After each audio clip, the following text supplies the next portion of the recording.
ang gusto natin mangyari, una, hindi tayo aangkat ng hindi kailangan para lang punan ang bulsa ng mga gustong magsariling diskarte ng kita sa agrikultura.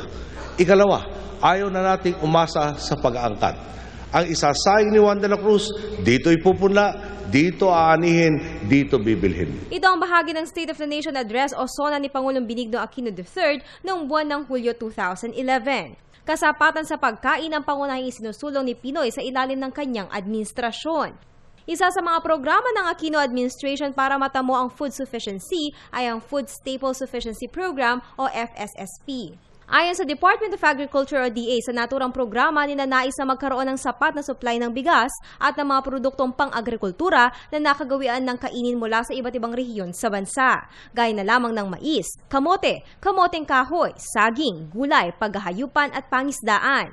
Ang estratehiya ng naturang programa ay nagmula daw mismo sa mga maliliit na magsasaka at mangingisda. Kasabay ng pagdiriwang ng World Food Day at anibersaryo ng Agriculture and Fishery Council, inihayag ni DA Undersecretary for Planning and Policy Segfredo Serrano ang kahalagahan na maipatupad ng isang bansa ang kasapatan sa pagkain sa lalong madaling panahon.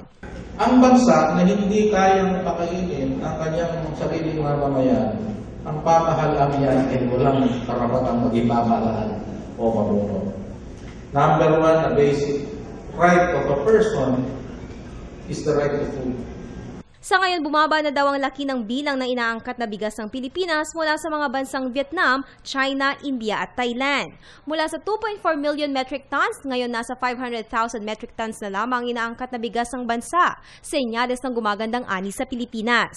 Kung mababawasan daw ang epekto ng mga bagyo sa bansa ngayong taon, malaki umano ang posibilidad na matamo ang rice self-sufficiency sa taong 2013. Sa ngayon, patuloy daw ang pagsuporta ng mga kagawaran at katuwang na ahensya sa mga magsasaka at mangingisda para mahikayat na pag-ibayuhin ang pagtatanim at maparami ang ani. Yung development ng technologies na maging resilient yung production areas natin to climate change.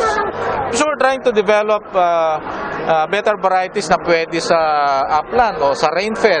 Kung magkakaroon daw ng sapat na ani sa mga iba't ibang produktong pang-agrikultura, aasahan daw dito ang pagbaba ng presyo ng mga pangunahing bilihin na paborable sa mga mamimiling Pinoy. Pag nag-graduate tayo dyan sa food security challenge natin, kayang-kaya na natin at isa-isahin yung mga ibang problema na susunod pa. Ako si Aislinn David, alerto, alisto sa pagbabalita.